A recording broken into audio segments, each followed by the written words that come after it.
Welcome to the Self-Care Show with Deidre Sanford.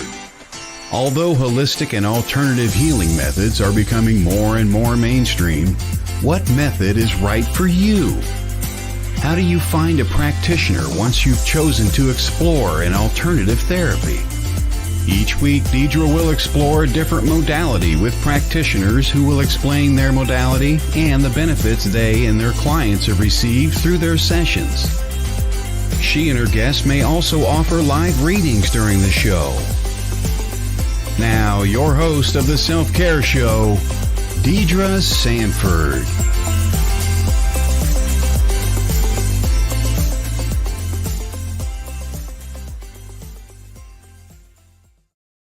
And good morning. Welcome back to the Self-Care Show right here on WLTK-DB. Today is Wednesday, January the 18th, and I am so excited to get this show rolling today. Good morning, Facebook user. I'm sure that's going to be somebody that we know, but unfortunately, StreamYard is either lagging, not updating, or we just don't have StreamYard permissions granted yet. Don't forget to hit that link as you log in so that we know who you are as we talk to you throughout the show. Hey, is anybody else feeling a little blindsided by January this year? Oh, hey, Lori. Thanks for popping in this morning. I don't know how we got to be to the 18th of January already. And I got nothing. It's like, oh, and we've talked before. This is one of those years that slowly rolled in under the radar, and then it started gathering some speed, and it just kind of came to a screeching halt. Not real sure what's going on, but maybe we can talk a little bit about the energies, and more specifically, energy healing, maybe what's going on universally and how it may be affecting us on personal levels, and from a self-care aspect, how we can roll with it or figure out how to transform, transfigure, and or transmute that universal energy that we're feeling on this level. We've got an exciting, exciting show today. I am super excited to bring in today's guest, Kelly. You probably already know her from her own shows right here on WLTK-DB. And I'm going to let her tell you about that because she's the authority. But she is also not just a numerologist, not just a psychic or psychic medium, but she's also a master neurolinguistic programming or NLP practitioner. She's a numerologist, which most of you already know. And she's a certified master teacher for psychic and mediumship as well. Let's bring Kelly Brickel into the show this morning. Hello. Good morning. Hello. That is a mouthful, girl. You are so widely versed on so many things. It's a pleasure to have you here today. Thank you. I've definitely put like more emphasis on some things over the years, but yeah, I still do a lot of it for sure. NLP definitely helped to give me a perspective with people better, and it helps me be a better teacher. So I infuse it into what I do. Yeah, everything goes together, but sometimes not directly, but it's fun. I know. It's a lot. It is a lot. And it's just amazing to hear you speak and to watch you work, because everything does come together so beautifully, and it creates this amazing front package of who you are. Well, thank you, Deidre. I appreciate it. Yeah, you bring it all forward beautifully. I love hearing you share your thoughts, your ideas, and yourself with all of us. It's a fantastic experience. Thank you so much. I appreciate it. Yeah, I love this work. And thank you for having me on the show today. Yeah, thanks for being here. Hey, Lori, remind us, as you know, because you heard me saying backstage before we came in, all of a sudden, January for me anyway, is like smacking me in the face saying, nope, you don't got this. Everything is standing still. Hurry up and wait. And Lori just reminded me, or reminded us all, that Mercury retrograde comes to an end today. And I know those energies still kind of roll out or taper off over the next couple of days. Good morning, Courtney. What is your biggest suggestion for those of us on a self-care level dealing with energies? Well, there's a lot of different factors going on. We have cycles that we go through in life. Some Mhm. are personal cycles, and some are more universal cycles that we all are a part of. So, Mercury in retrograde, that's an example of a universal cycle. Mhm. But then we have personal cycles, and you can look into that in astrology. The more you know of your chart, absolutely. Numerology, definitely. That's where I specialize. And I know, for instance, that month to month, people are going to be feeling quite different things compared to another person, as well as similarities that they can actually go, what is going on with another person? Yeah. Um, we're in a world year of 7, and that's going to make everybody feel like kind of backing up a little bit, or when they rush too much, they feel like they almost want to break down at times. And that's like, a little bit energy depleted, and just feeling like I need to get my ducks in a row a little bit more. So I need to really figure out what's going on in my life and get in touch with my own truth so I can feel confident and I can feel strong in the world again. So there's aspects of that everybody's dealing with. I remember just from because you and I met in Tampa in Mhm. December last year. So I remember your numbers, and you're personally in a 9 this month. So that makes sense why you'd feel what you're feeling right now. Yeah, that makes sense why, yeah, some stuff can get kicked up. It Well, happens. It and does. those are the kinds of things that you spend your time addressing later on this afternoon at 3 o'clock on your weekly Wednesday show, correct? Is helping folk. Is that, do I have it backwards or is that right? I I'm I interchange. I Okay. interchange. So, but you're exactly right what's gonna happen today, like, so later today, I have, like, a reading show, and I do, like, psychic readings, numerology, like, card pulls for people, and, I read a lot of people's numbers, so I see their cycles, and talk about their cycles for the year. Cool. So that's an opportunity this afternoon to work more directly with you in that respect. Yes, that's at, 1 Cool. PM Pacific today, or, like, 3 PM, Central. Yeah, Yeah. US time. And Come right on here by. on yeah, right here on WLTK-DB. You got it. That's Sister right. show, sister. Yay.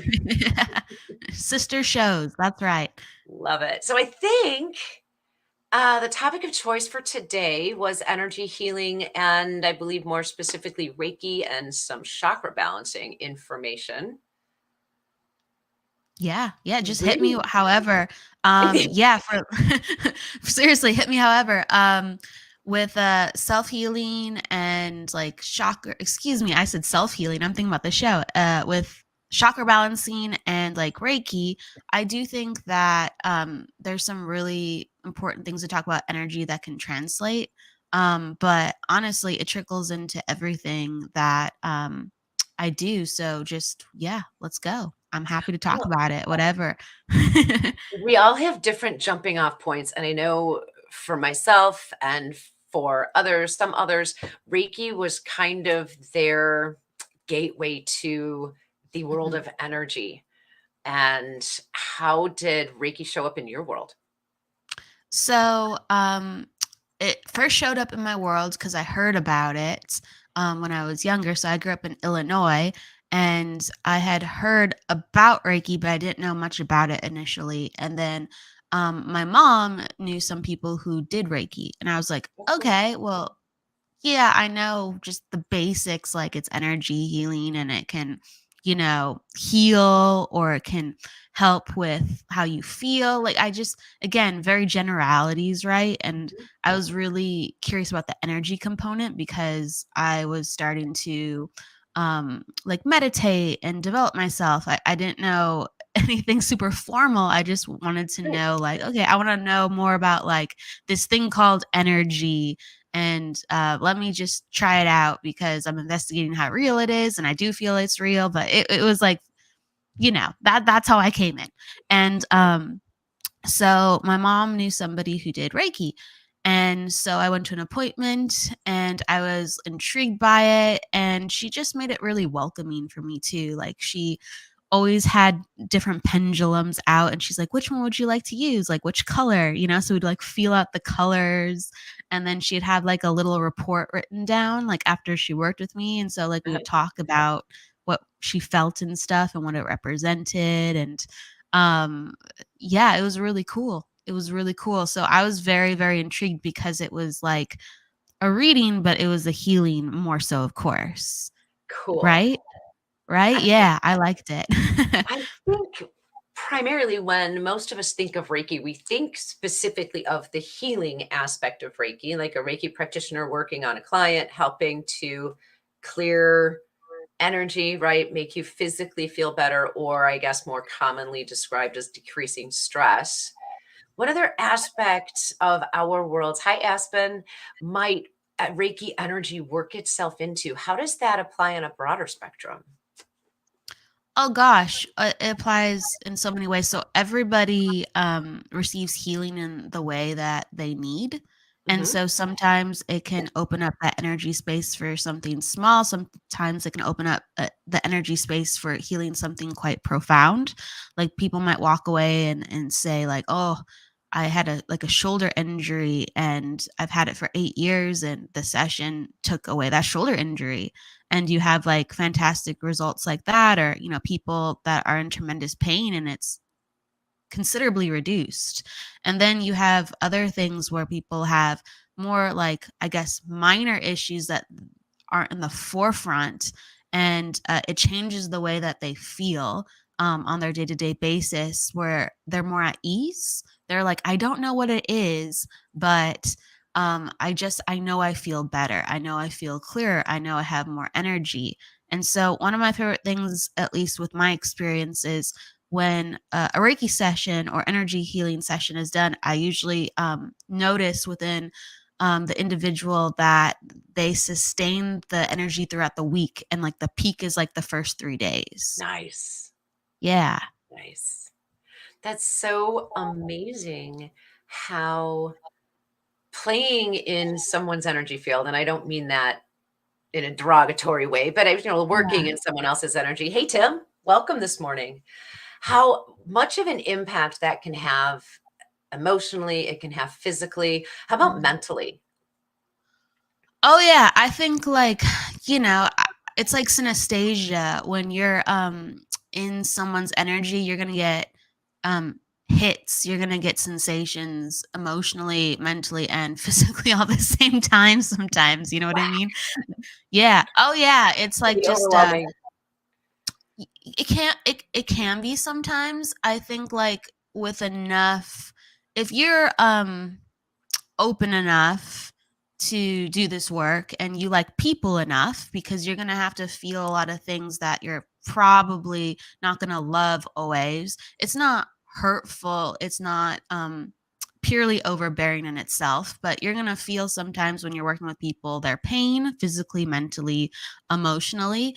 And you have to really like people to want to continue to go like, okay, I'm going to experience this from time to time, because as you sense it most times, in my experience, everyone's different, but you'll feel, and I feel like when I talk to people, they feel this too, as I describe this.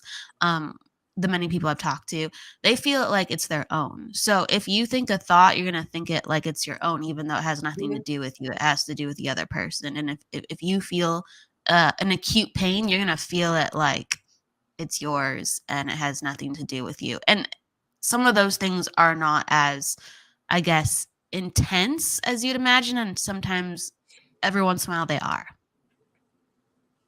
So would you say then that working with Reiki or going through the Reiki training processes helped to open you up Yeah, as I, far as I feeling all of those things from other people?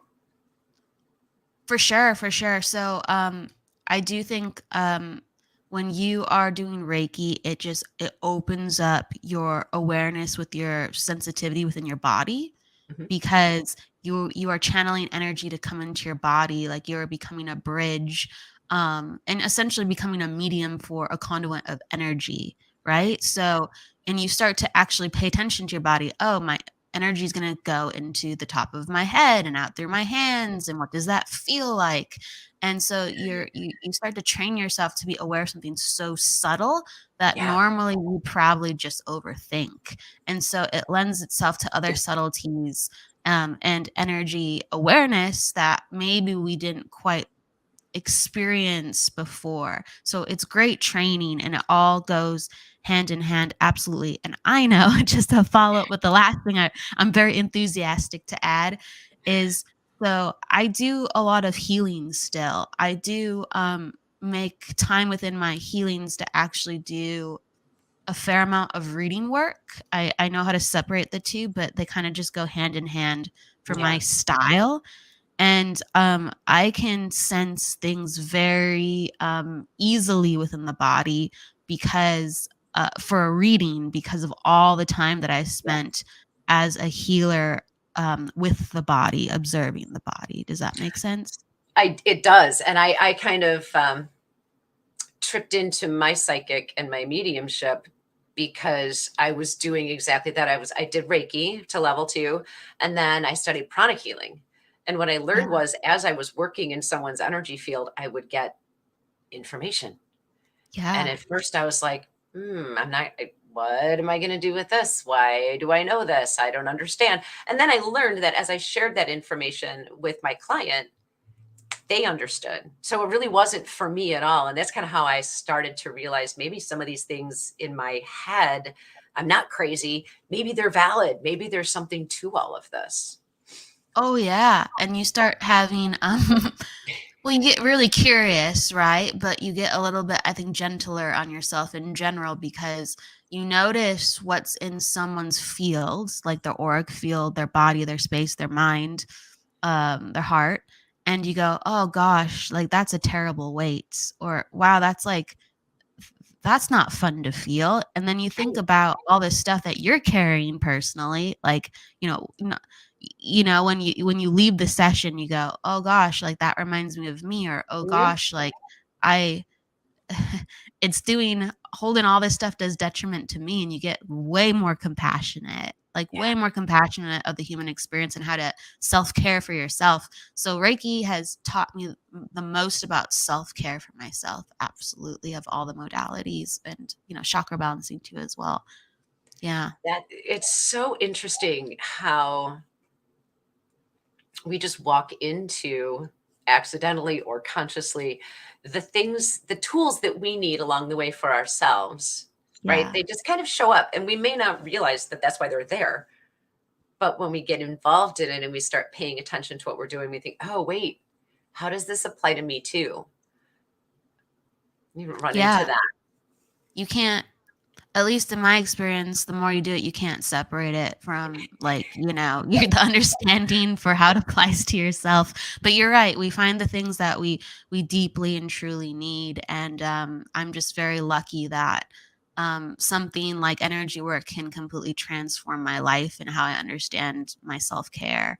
I'm still, Mhm. like I'm human, believe me. Like I have really good self-care. I do believe personally, but I can sometimes be a little bit up and down with certain aspects of it, right? Mhm. So I'm always balancing, It, getting it, better.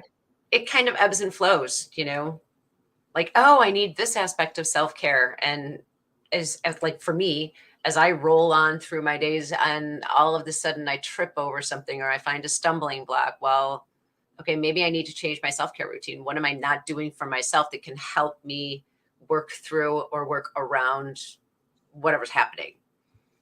And I'm glad Absolutely. you said that because sometimes I forget. Yeah. No, it's a thing, Yeah.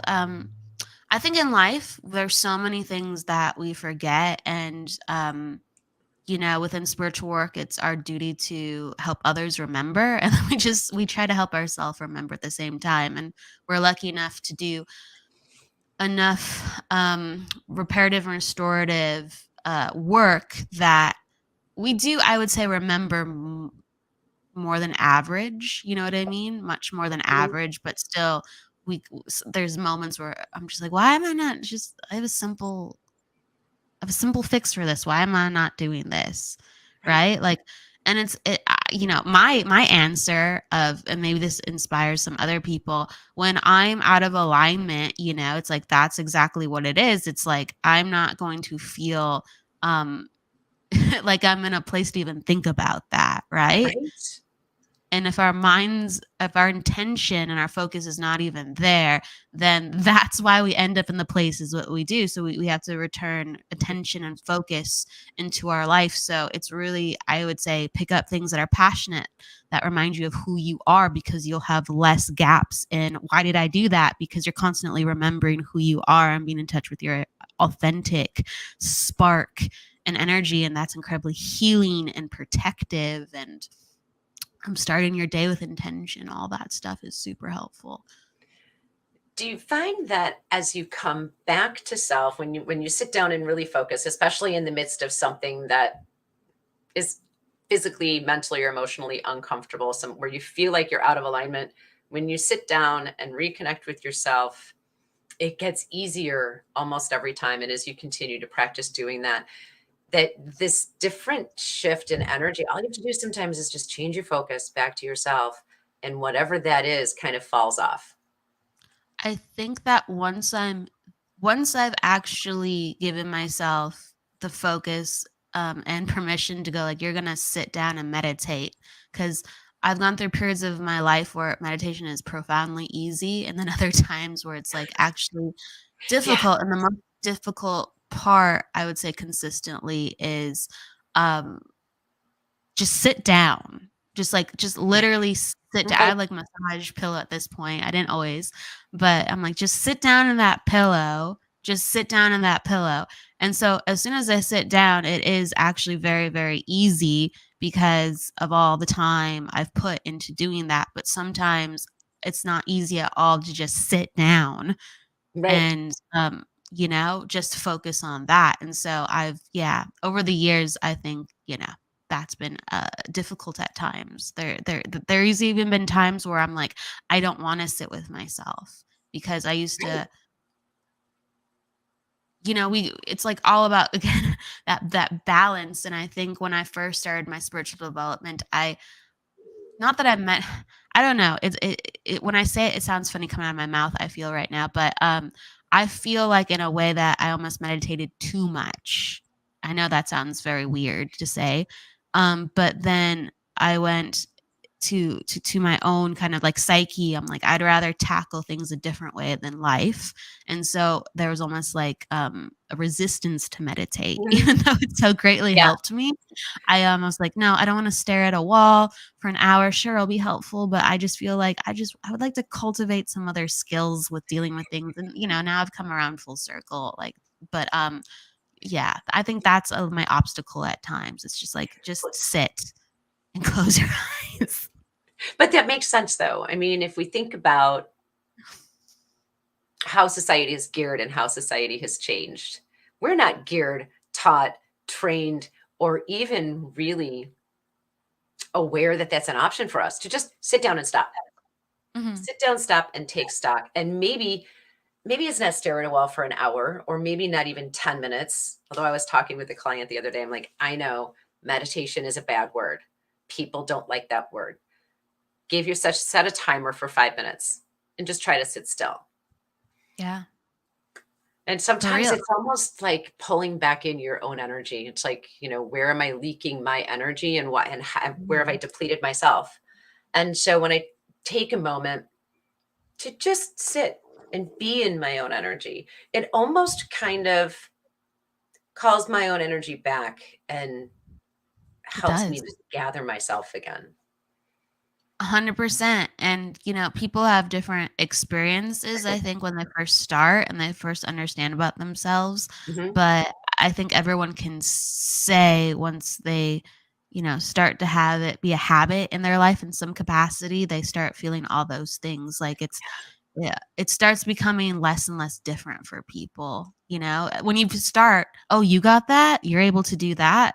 Oh, I'm not like that. Meditation doesn't work for me. But Right. the more you do it, everyone goes, yeah, yeah, I've had that experience. Or like, oh, I can see how you did that, right? It's just it becomes, I don't know, it's very unifying. Meditation, it's very It is. unifying. It is. Yeah.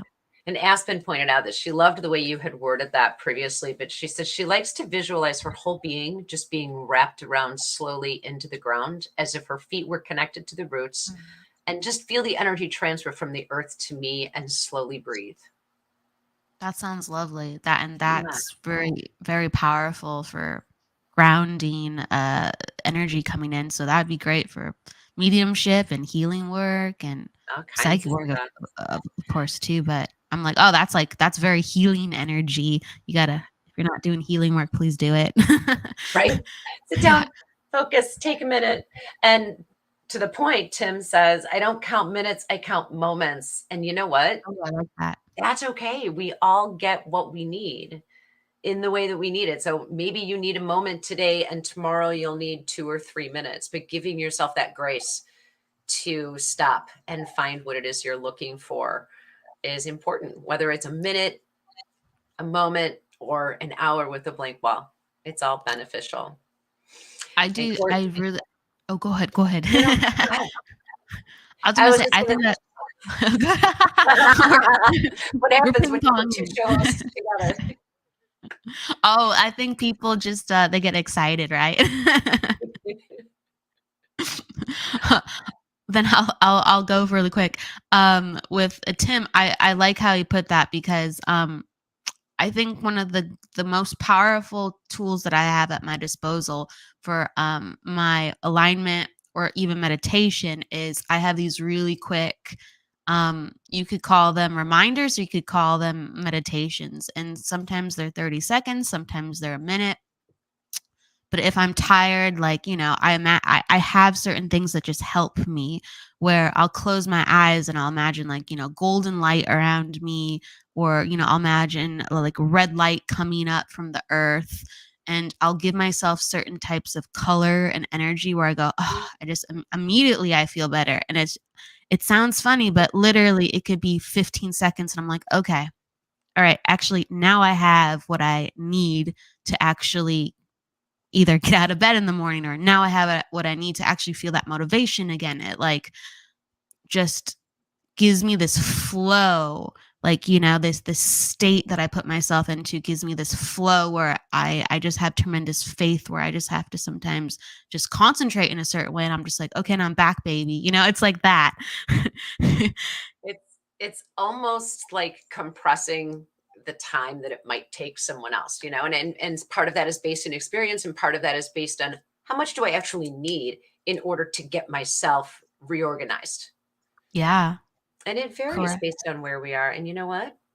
That's okay. Correct. Yeah. I think like there's times where it's just like, oh, like if I be very cognizant, I absolutely need more time with my energy. But it's like certain things help get us by. Certain things, like, again, I'm using the word spark. It sparks the spirit, where it's like, you got just enough what you need, kid. Now let's do this. Like just enough to get you moving in the right direction again. Yeah, absolutely. Charging the batteries, someone said. Yes. Yeah. Yes. Yeah. Oh, good. Hack your battery. Hack your battery. No, it can, we're in a finite form, so it's like it can only do so much, but in a jam, have a way to hack your battery. That's right. That's funny, because I was thinking that when you said it too. That's going to be like the new phrase now, I think, in my head is, just sit down, hack your battery, give yourself a minute. It's going to be like my new buzzword for myself. Thank you for that. I love it. Everybody, hack your batteries. Hack your battery. Yeah, no, it's like it's like a it's a jump start, but there's you can that sounds horrible. You can short start yourself, but you can hotwire yourself, right? Like if you're just like, but you kind of can, honestly. But please don't make that the actual like fix every single time. Right. We need a little more than just a battery hack, but once in a while you'll burn out your battery if you do that. Like just you'll have to go to AutoZone and get a new one, and that's it's just not that easy, is it? That's where you have to go to. No. Yeah, you'll end up for an extensive Reiki session, or you'll end up, at the doctor's too. So here you go. We don't need that. No doctors necessary at this moment. We don't want to create that for us at all. All right. On that note, let's take a super quick break and see what's happening with the station. Grab your water, recharge your battery, and we'll be back in just a minute.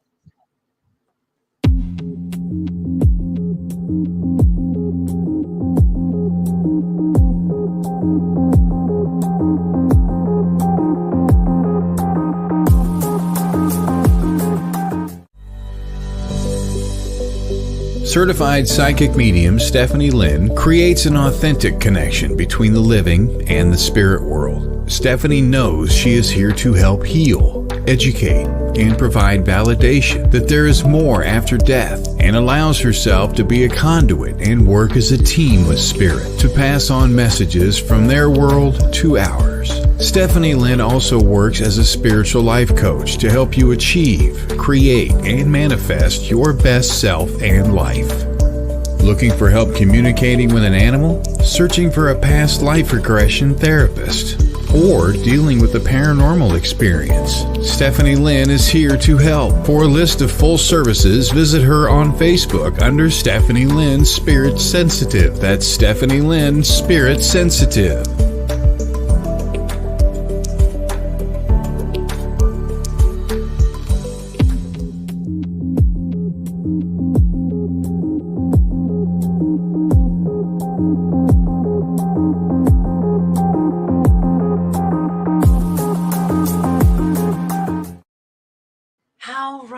And welcome back, everyone. I hope you've got your fresh water, fresh coffee, got your battery hacked.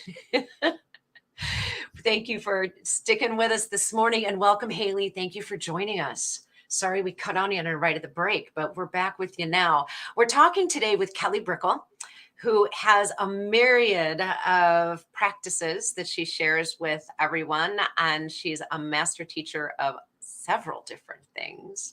And I just love the way that she so freely shares her knowledge and her energy with everyone when she's available to us. Hi, Angela. Thanks for logging in to say hello. We were just talking about recharging our batteries, getting back in touch with ourselves, figuring out where we're out of alignment. And you had mentioned drawing in colored energy sometimes when you take those moments to reconnect with yourself. So let's talk a little bit about colors and energy and how they might correspond, if you don't mind sharing that with us. Absolutely. Sure. So colors and energy, our aura is made up of frequencies, and those frequencies can be tuned into through awareness to color. So the frequencies are present. You can tap into them regardless of color. But if you find yourself being naturally clairvoyant, or you've had experiences where you are color sensitive, you can tap into the information of who a person is by observing certain color qualities within their aura. And so, every color has a different shade to it, and every shade means something slightly different. So like a muddled, let's say red, is very different from a bright red. Same with like a green or a blue. Like pastel colors would be different from saturated colors. And so you really could be an expert just in that way you read energy. It's a whole entire thing within itself. But yeah, we carry around frequencies, we carry around colors, we carry around sound qualities even. And it's always changing. So a lot of times people talk about, the root chakra is red and the heart chakra is green or pink. That's talked about a lot. And really, chakras aren't one color. They're constantly changing, just like the aura. They're constantly changing because it's in correlation to our spiritual self, like our accumulated lifetime and our individual personalities per se. That makes us uniquely us as a spirit, and also what is happening in this lifetime too, whether it's our person, like whether it's the personality of Kelly, right? Or how I feel on that day. So we have dominant colors because we have certain personality traits, Mhm. or we have dominant energy that we carry within that year. And so that can be observed, like, oh, you have a lot of blue right now, and I see it, in this part of your aura. And so that lets me know something about the person. Mhm. Or sometimes it's funny, and it's not as, let's say, it's not as successive like that. All of a sudden I will be in a reading and I'll be like, I'll either spontaneously see a color, or I'll kind of intend to see a color, right? And it'll just kind of like flash at me. So I'm not doing a full analysis of their colors. I'll just get color flashes, and I'll know for a split second, oh, that pertains to the aura. Thank you. I'll talk about that for a second. So I'll just get like a hit really quick, and I'll use that within my Nice. understanding. Yeah, absolutely. Oh, and So some of yeah, that. like, oh, go Go ahead, ahead. go ahead. No, I was going to tie that back to something you had said earlier about, Please recharging do. your battery and being familiar with your own energy. And when you're familiar with your own energy, then you can become more familiar with what's not yours, what you're being shown to share Mm, or consider. ab- Absolutely. Absolutely.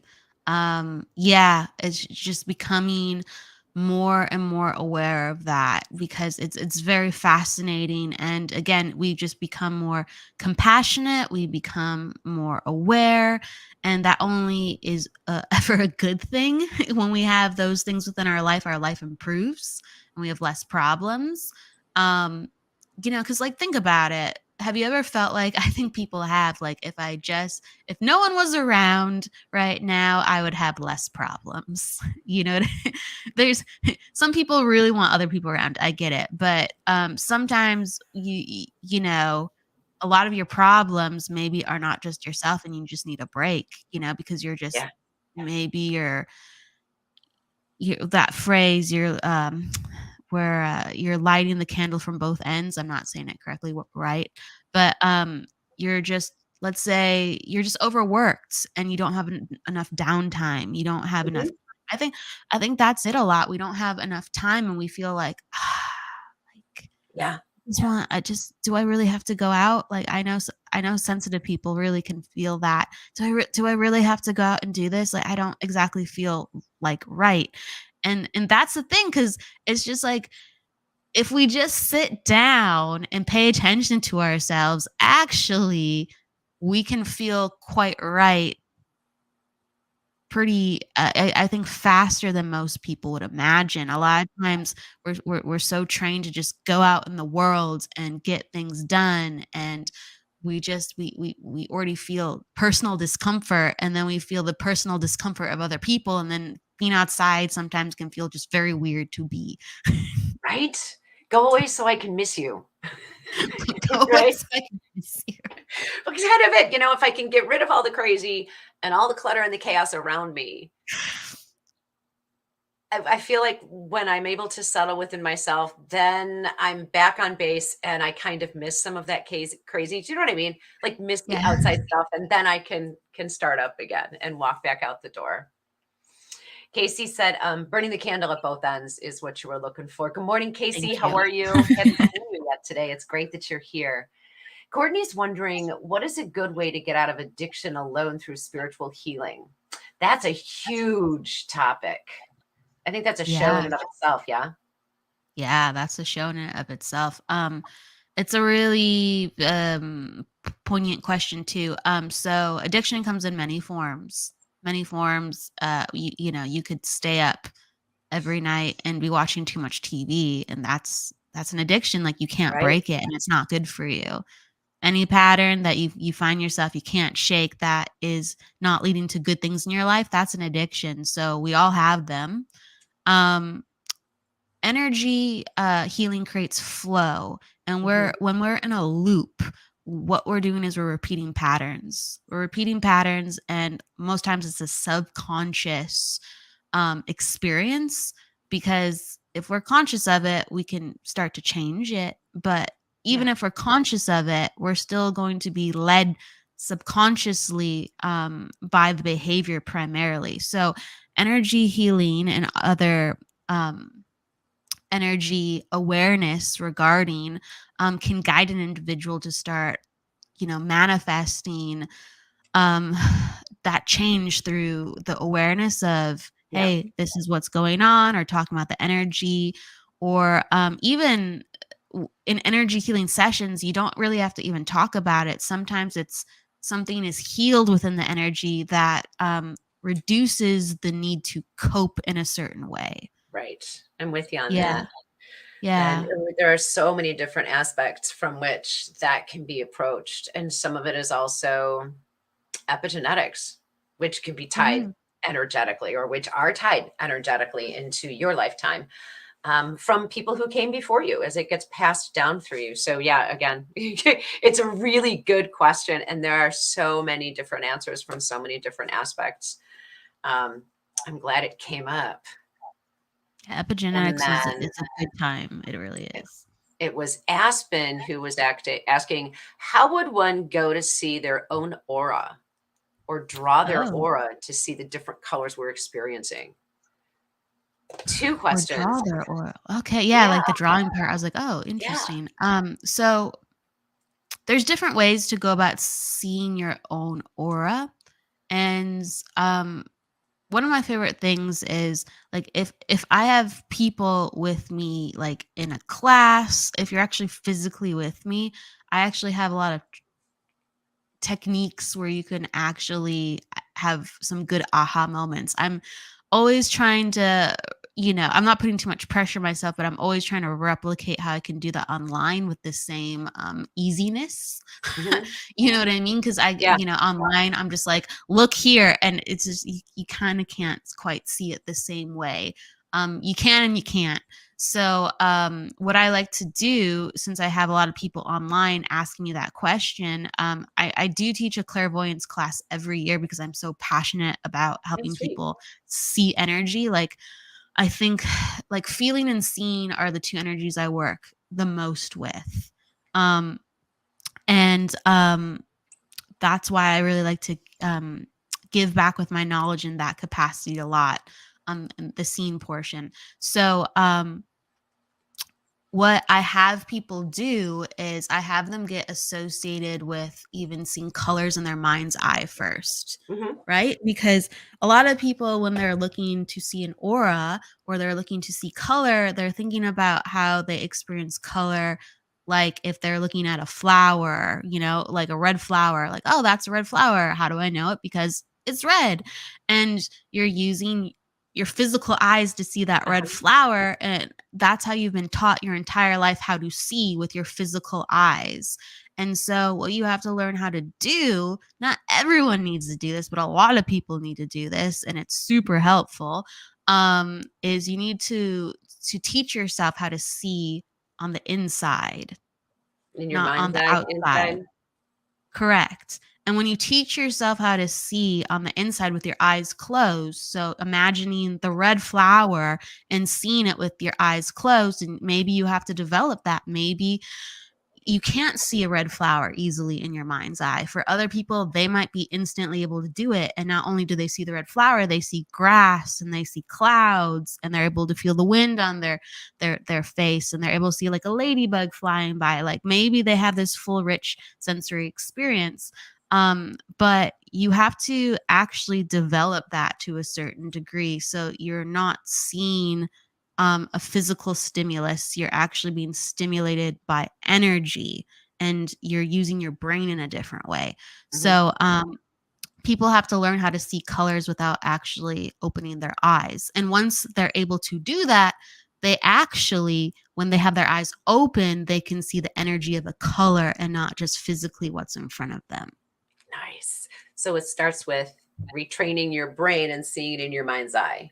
You And have then to. it comes into the physical sense of seeing. Then it overlays upon the physical Okay. sense. um it overlays, so you're getting two sensory experiences at the same time. if Cool. if if let's say you're open, right, Yeah. or you have that experience built up within you that you can access.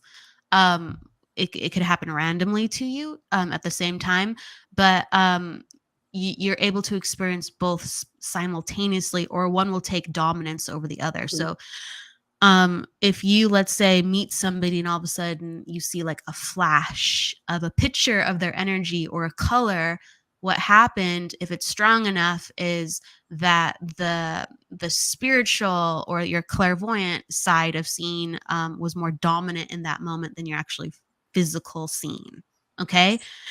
Yeah. And so there's at times a lot where you're just going to get both at the same time, and you're like, oh, I'm able to be aware of this and I'm able to be aware of that. But most times when you're developing, you're just going to get like a flush of, your intuitive seeing is dominant, your inward seeing is dominant, and you have the overlay. So for instance, like this is a funny story. I do think it's funny because I didn't intend to see this, but one time I was getting my hair cut, and there's a man who comes in with his dog, and I look at him like, because I'm getting my hair cut, so I'm looking in front of me, and I'm with the hairdresser.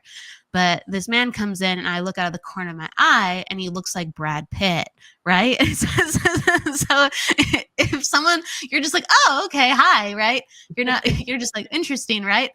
And I was just like, oh, wow, that person looks like, like it makes you stop and think, that person looks like Brad Pitt. Like what? Right. So that's in my awareness. I'm like, how interesting. And so he comes and sits down at the chair to my right. And then I look at him as he sits down, and I go, whoa, he doesn't look anything like Brad Pitt. Why did I think that? Like, I'm just very confused, right? I'm very confused. I'm out and about. I'm living my life. I'm not trying to tune into anything. I just have this experience where someone went from looking like Brad Pitt to absolutely not looking like Brad Pitt. And as soon as his hairdresser, because he was a regular apparently, started talking to him, she's like, hi, Brad, how's it going today? No. Yes. And I was like, oh, okay. You know what I mean? You sound like Shania Twain. Oh, okay. So you're Brad. Yeah. So, and that energy hit did impress me very much. Yeah. And it really did. And I was like, now I understand. Okay. And that's a real thing. I think a lot of times, sometimes we don't see things the way that they are exactly in front of us, but we don't have the training to understand that we got the energy of someone or something and not actually the physical, nature of what something is. And I do think that is a thing. I really do. That's so cool. I love that story. Thank you for sharing that with us. For sure. The Shania Twain moment in my head. That's I love Shania Twain. I do. Big blast from my past. I used to listen to her CDs on repeat. I did. Yeah. I did too.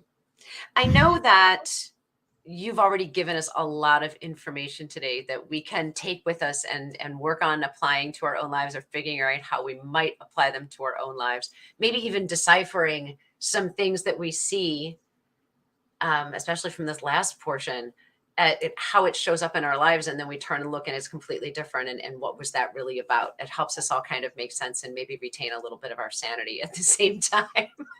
Yeah, it's needed. Do you have a favorite self-care tip that you might want to share with everyone today? Oh yeah. Gosh, I have a I know lot. there's a million. There's a million. I do have a lot of little favorites.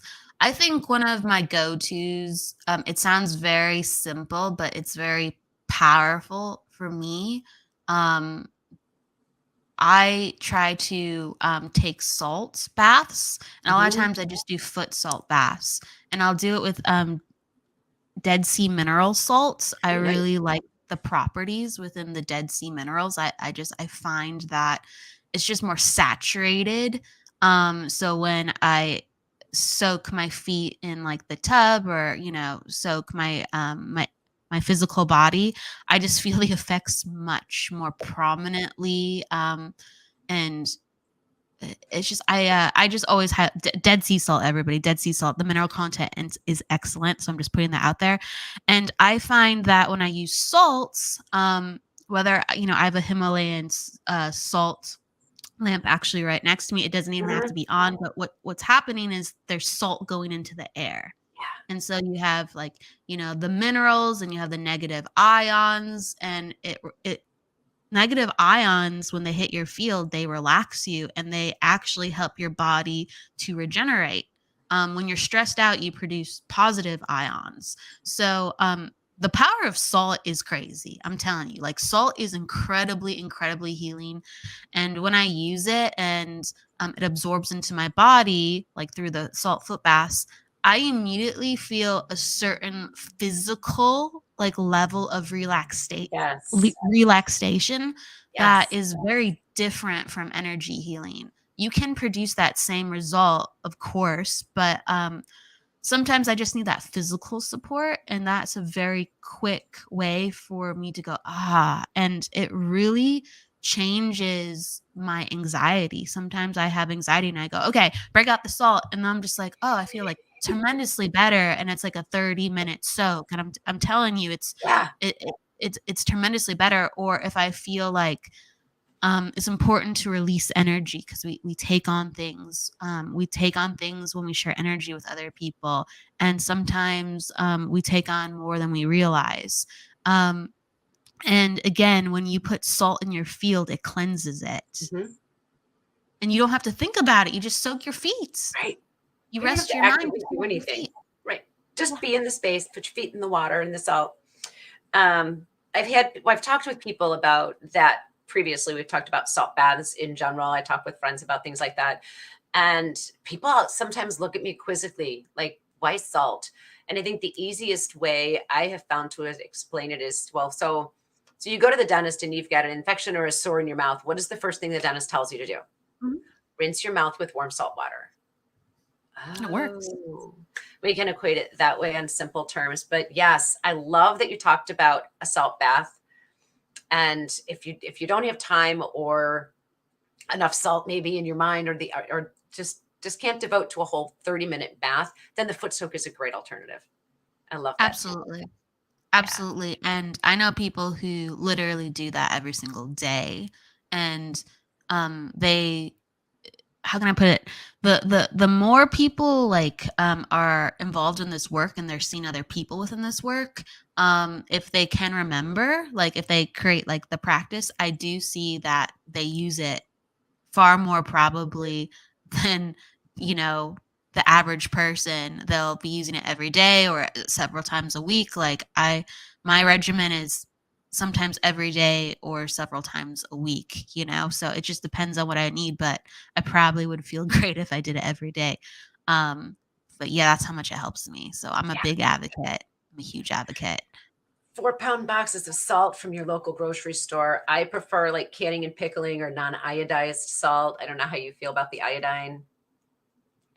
Oh, We hey, I can understand why. I can. Yeah. Yeah. We do. We just need the salt. Courtney actually says, salt allows the body to function at optimal capacity. It's true externally as far as clearing your own energy field of things that you really don't want to be carrying around with yourself. And as my naturopath would say, we actually do need salt in our bodies if we remember that we're 75% water as human beings. Most of the That's water on the face of the earth is salt water, and we're comprised of similar things. We do need that salt. Thanks for that reminder, Courtney. salt in the water actually is how we're able to have electrical, like, Yeah, charges. Yeah, it's huge. Huge. so important. It is a key component. So all you cardiovascular people, check with your physicians and learn more about what salt might be more appropriate for you rather than a 100% non-salt diet.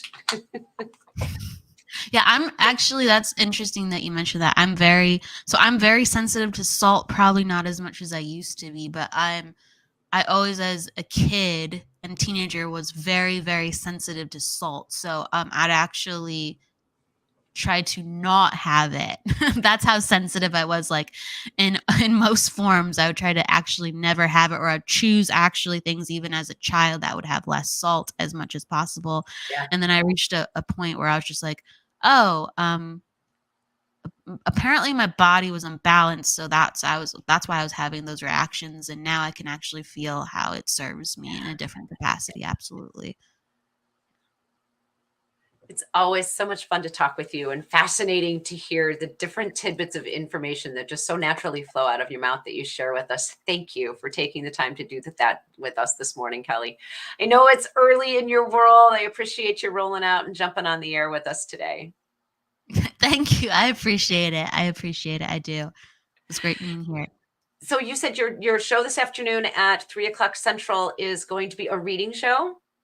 It's going to be a reading show. Yeah. So I do, mostly I'll do interviews on Wednesday. And so I'll have people you're going to be on, coming up too. So if you want to see Deidre on the Psychic Hour, my show, she'll be on. In I think it's like around March, we're going to have you, right? We're going to have you. Yeah, that's right. And so I'm super excited to have you on. So we'll have individuals that will share their life, and sometimes they share their gifts too. And that happens on Wednesday a lot, but sometimes we mix it up because the beauty of having Wednesday and Friday is if someone's like, oh gosh, can we do Fridays? I go, yeah, let's do Fridays. Right. You know what I mean? Yeah. Right. So sometimes I mix it up. And so, yeah, we're doing the reading show today. And then on Friday, we'll be having Anita. And she's a part of Lisa Williams' school as well. She's a master teacher and she specializes in animal communication. So that will be on the 20th this week. Nice. All right. Well, thank you again for being here, Kelly. Yes, I will see you in March. We will probably chat at some point sooner. Speaking of Lisa Williams' team and other WLTK-DB hosts, Diet just popped in and said good morning. Hey, Diet, thank you for coming to see us this morning. I'm going to let you go. Enjoy the rest of your day. Thanks again, Kelly, for spending your time with us. I appreciate you. Thank you so much. It was great seeing you, Deidre. Good morning and take care. Thank you. It is just another Wednesday right here on WLTK-DB. It is the 18th of January. We are about to bug out of here for the day.